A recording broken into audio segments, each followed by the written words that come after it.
Hi, welcome to day 3 of the extravaganza, poker extravaganza here at St. Kitts. Now, as you join us, behind me you'll see in play the biggest tournament we've had so far. $1,000 buy-in and about 86 people entered, $84,500 in the prize pool, $28,000 to the winner of this event.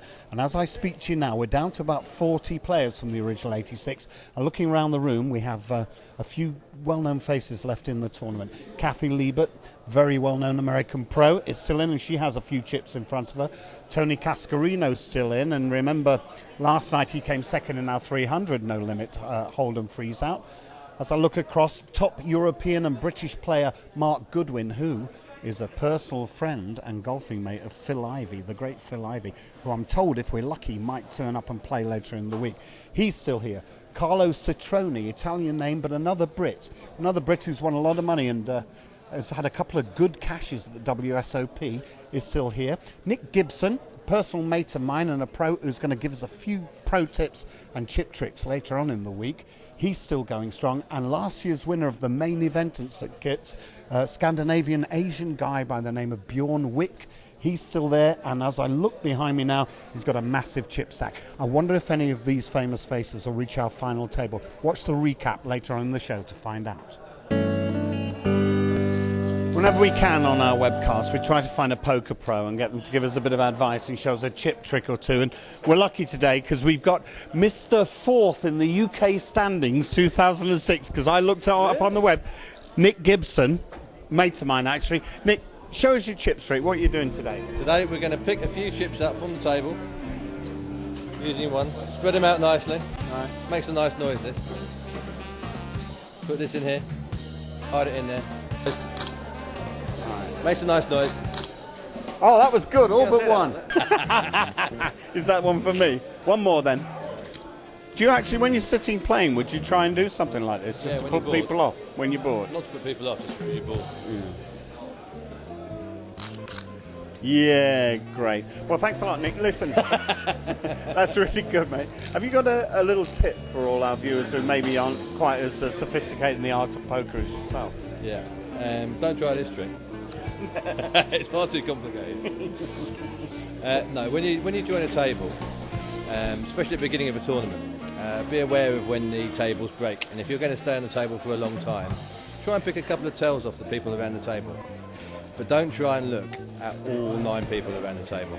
It's too much information to take in at once. Concentrate maybe on a couple of people who seem to be playing a lot of pots.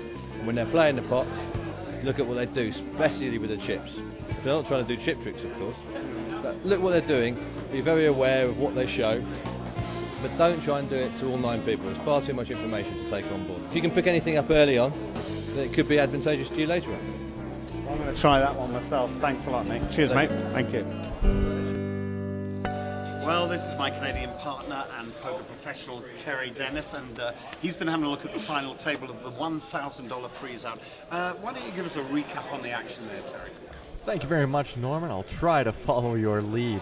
We had a table dominated by the English players, with Kevin O'Connell being the chip leader, with a quarter of the chips in play when we started the final action here. The first 3 casualties of the final table were David Tye from England, finishing in 9th position. In 8th position was Kevin Moore, also from England, and another Englishman to fall by the ranks was John Watkins, finishing in 7th position. Fraser McIntyre from Scotland, who I think was a little frustrated that Kevin O'Connell kept raising him, finally made a move with 8-9 of spades, but this time Kevin O'Connell had a hand, and his king-queen was the winner, and Fraser McIntyre was eliminated. Daniel Sampson finishes in 5th position. Now, he was forced to go all in with his ace-5, and he ran into Tony's ace-10. These guys took a long time to play. Marcus Truidson was all in about 3 times, and he won his race every time. And it seemed every time he'd win it was against Kevin O'Connell, our chip leader. Now, this hurt Kevin O'Connell quite a bit, and his chips got whittled down to the point where when he made his move with pocket 5s and Tony Castorino's pocket queens, he was all in, and Kevin O'Connell, our chip leader at the start, was now eliminated and finishes in 4th position. Marcus's luck finally runs out as he loses a race, but this time he was the favorite with his pocket threes up against Tony's Queen Jack. But when an 8 hits the turn, Tony makes his straight, and Marcus Truitzen finishes in third and takes home $10,800. Play began with Brian Jensen from Denmark versus Tony Cascarino from England. Now these two players battled it out quite a bit, with both players taking the advantage at one point. But Tony finally was making the moves, and Brian was forced to fold many times. I think I need to live in St Kitts because I won here last year. I can't win anywhere else, only in the Caribbean. I was pleased with the way I played. I got lucky on some really amazing coups, but I got to say the guy I played heads up with, Brian, was played so well. I thought I had him about 3 or 4 times. He read every situation perfectly. I couldn't get a lot out of him because he checked it. I made a small bet at him.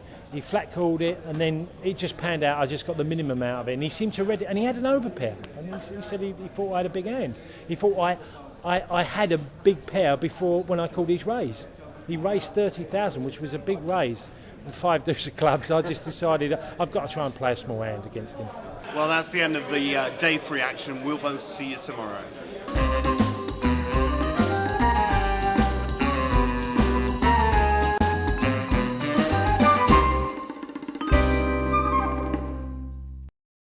Right, we're on the bus on the way to the Monkey Bar.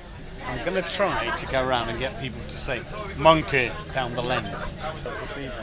I'm going to get 1 beer for every person who says monkey. So where's the monkey? Welcome to the Monkey Bar. You know, we're quite happy. Everybody's having a good time. Like a monkey imitation. Yeah, well, you're getting the idea. You're getting the idea. Okay, but you do a monkey impersonation. I just try to look like Norman Bates, didn't I? Oh, cool, but fair. Give me a couple of drinks and I'll be anything you want, no? She's Australian, you understand. It's Bucky the Monkey Man himself, we're all mates. Well, I must say welcome back to the Monkey Bar again. Welcome back. You know what we're here for tonight? We have to find the monkey in the Monkey Bar. Are you it? Right, hey, you're looking at it. Show me, mate. You're looking at it, man.